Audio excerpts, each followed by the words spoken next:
अपने माथे पे गोली खा लूंगा। हाफिज नईम उर रहमान साहब मेयर बंस में धांधली हुई है। मुस्लिम लीग नून और पीपल्स पार्टी के ताल्लुकात अच्छे नहीं है। इलेक्शन तो मेरा ख्याल है कि अब किसी भी सूरत में अक्टूबर 2023 से आगे नहीं जाना चाहिए। बिस्मिल्लाहिर्रहमानिर्रहीम। अस्सलाम वालेकुम नाज़रीन इकराम, मैं हूं अब्दुल बासित स्वाति और आप देख रहे हैं मेरा डिजिटल चैनल। नाज़रीन इकराम, पहले आप ये वीडियो देखिए, फिर इस पर डिटेल में बात करते हैं और अपना रिएक्शन देते हैं। एक दफा फिर यहाँ पे एक इख्तलाफ है पीपल्स पार्टी और मुस्लिम लीग नून के दरमियान। पीपल्स पार्टी चाहती है कि अक्टूबर या ज्यादा से ज्यादा नवंबर के फर्स्ट वीक तक इलेक्शन हो जाए, लेकिन मुस्लिम लीग नून के अंदर एक ग्रुप है जो चाहता है कि ये इलेक्शन डिले हो जाए और ये मार्च 2024 तक चला जाए। तो लेट्स सी इसमें क्या होता है, क्योंकि अगर इसको अक्टूबर या नवंबर से आगे लेके जाने की कोशिश की जाएगी तो ये बिल्कुल एक अनकॉन्स्टिट्यूशनल चीज होगी। लेकिन क्योंकि अब अनकॉन्स्टिट्यूशनल चीजें तो हर जगह पे हो रही हैं, अगर पीपल्स पार्टी जो है वो कराची में जो आज किया उन्होंने, तो उसको अगर वो कॉन्स्टिट्यूशनल कहती है तो मुस्लिम लीग नून कहेगी कि फिर हम भी इलेक्शन जो है उसको मार्च 2024 तक ले जाते हैं, तो ये भी कॉन्स्टिट्यूशनल होगा। तो अगर हमने आपको कराची में 14 वोट दे के तो आपको मेयरशिप दिलवा दी है, तो अब आप भी यहाँ पे इस्लामाबाद में हमारी मदद करें। तो ये गिव एंड टेक की पॉलिसी है। तो जिस तरह माजी में पाकिस्तान तहरीक इंसाफ जो है उसने 2018 से लेकर 2022 तक किसी तरह इस्टेब्लिशमेंट के साथ गिव एंड टेक किया, और बलोचिस्तान अवामी पार्टी बाप पार्टी के साथ मिलकर उन्होंने इक़्तिदार के मजूटे उठे। तो अब वही कुछ मुस्लिम लीग नून और पीपल्स पार्टी उसी बाप पार्टी के साथ मिलके इक़्तिदार के मजे लूट रही है। तो असल में जो इम्पोर्टेंट चीज है वो बाप है, माँ इम्पोर्टेंट नहीं है यहाँ की सियासत में। Okay, very well said. मुझे ये बताइएगा, पंजाब मेन बैटल ग्राउंड होता है। पंजाब के दो, हम तो कुछ ऐसे पहले तक यही नजर आता था कि पीटीआई और पीएमएलएन का मुकाबला है वहां पर। अब पीटीआई बहुत शदीद मुश्किलात में है। पीएमएलएन बार बार ये कहती है कि जब तक नवाज शरीफ साहब वापस नहीं आएंगे हमारी कैंपेन वैसे नहीं होगी।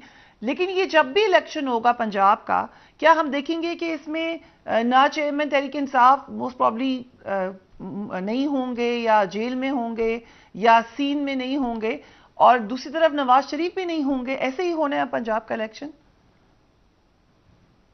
देखिए, हो सकता है कि नवाज शरीफ साहब जो हैं वो अगर वापस आ जाते हैं तो मुस्लिम लीग नून की इंतखाबी मुहिम में शायद वो हिस्सा लें। लेकिन फिलहाल मुझे ये लग रहा है कि नवाज शरीफ साहब और जहांगीर तरीन जो हैं ये सिर्फ इलेक्शन मुहिम में हिस्सा लेने तक ही महदूद रहेंगे, क्योंकि अभी सुप्रीम कोर्ट की तरफ से इन दोनों को वैसा रिलीफ देने का मुझे इम्कान नजर नहीं आ रहा। क्योंकि ये हो नहीं सकता कि एक तरफ आप डिस्क्वालीफाई करें, उनको गिरफ्तार करके जेल में डाल दें, और दूसरी तरफ आप उनके दो मुखालफिन हैं नवाज शरीफ और जहांगीर तरीन, उनके बारे में जो सुप्रीम कोर्ट का फैसला है उसको आप रिवर्स कर दें। तो इससे साहब की जो है मजलूमियत में मजीद इजाफा हो जाएगा। ऐसा पॉसिबल नहीं है। तो मुझे तो यही लग रहा है कि नवाज शरीफ और जहांगीर तरीन ये अगले इलेक्शन में की जो इलेक्टोरल पॉलिटिक्स होगी उसमें ये मुझे नजर नहीं आ रहे हैं।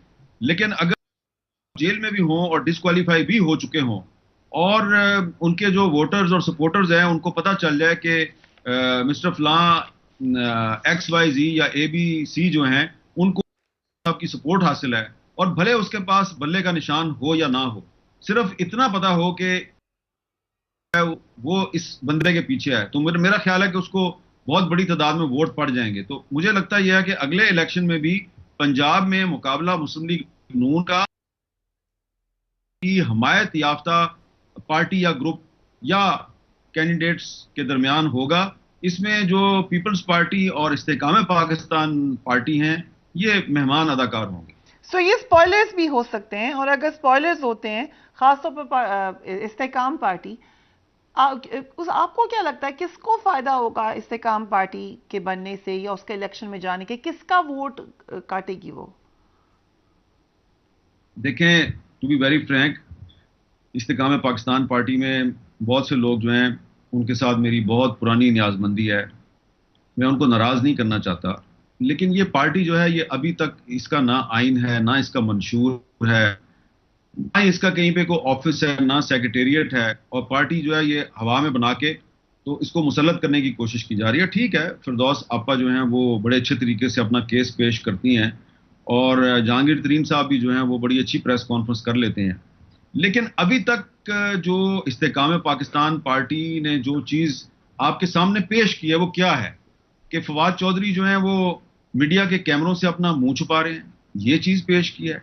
और क्या पेश किया है कि अली जैदी साहब जो हैं वो 3 दिन पहले तक कह रहे थे कि मैं अपने माथे पे गोली खा लूंगा लेकिन छोड़ूंगा, और उसके बाद वो छोड़ के और मुस्कुराते हुए आगे बैठ गए।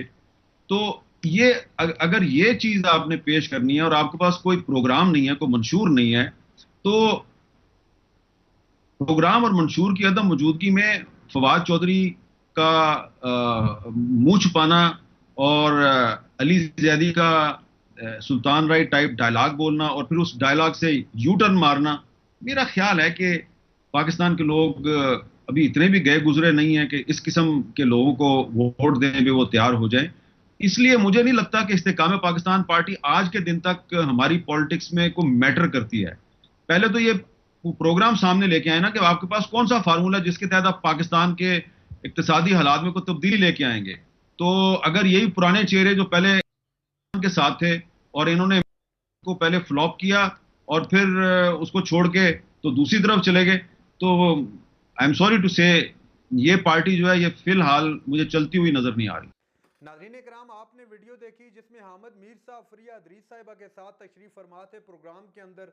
उनसे बहुत सारे सवालात किए गए। सबसे पहले अगर बात करें हम इलेक्शन के हवाले से, तो इलेक्शन के हवाले से हामिद मीर साहब ने क्लियर अल्फाज में बता दिया और अपना स्टांस भी बता दिया कि अक्टूबर या नवंबर से ज़्यादा अक्टूबर से आगे किसी सूरत नहीं जाने चाहिए, चूँकि कॉन्स्टिट्यूशन भी यही चाहता है और कानून भी यही कहता है कि इलेक्शन जो है 5 साल का टेन्योर जैसे ही पूरा हो जिस हुकूमत का भी, तो उसके बाद नए इंतखाबात की जानब बढ़ना पड़ता है। लेकिन दूसरी जानब उन्होंने दो तीन चीज़ों की तरफ इशारा किया। सबसे पहले तो उन्होंने बात की कि इस वक्त पाकिस्तान मुस्लिम लीग नून में से एक गिरोह है जो नहीं चाहता कि अब इंतखाबात अभी से हो जाएं, बल्कि मार्च 2024 तक ले जाने का उनका इरादा है। और साथ ही ये भी बताया कि पाकिस्तान पीपल्स पार्टी इस वक्त इस हक में है कि इलेक्शन नवंबर से आगे नहीं जाने चाहिए बल्कि नवंबर तक हो जाने चाहिए। और सबसे अहम जो गुफ्तगू की उन्होंने कराची के हवाले से, जो कराची में हुआ मेयर जमात इस्लामी का चूंकि इलेक्शन था और उसमें वाज़ेह अक्सरियत थी जमात इस्लामी के पास, तहरीक इंसाफ को मिलाकर तकरीबन उनके 192 प्लस वोट बनते थे। और दूसरी जानब पाकिस्तान पीपल्स पार्टी अगरचे अददी अक्सरियत उनके पास पार्टी वाइज ज़्यादा थी, 173 थे, लेकिन अगर कोलेशन को मिलाकर बात की जाए तो तहरीक इंसाफ और जमात इस्लामी के वोट 192 प्लस के करीब बनते थे। उसके बावजूद जमात इस्लामी को पीछे रखकर पाकिस्तान पीपल्स पार्टी इलेक्शन जीत जाती है। तो अगर इस तरह की रवायात या इस तरह की जमहूरियत के दावे पाकिस्तान पीपल्स पार्टी करेगी तो मौका फिर मुस्लिम लीग नून को भी मिलेगा। वो बोलेंगे मेयरशिप आपने ले ली तो हमें वफाक के अंदर भी कुछ मौका दिया जाए।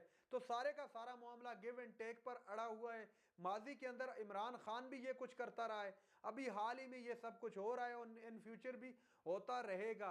1979 का भी तस्करा किया, खास तौर पर जब पाकिस्तान पीपल्स पार्टी को क्रॉस करके दूसरी हुकूमत बनाई गई थी और जमात इस्लामी उनके साथ खड़ी थी।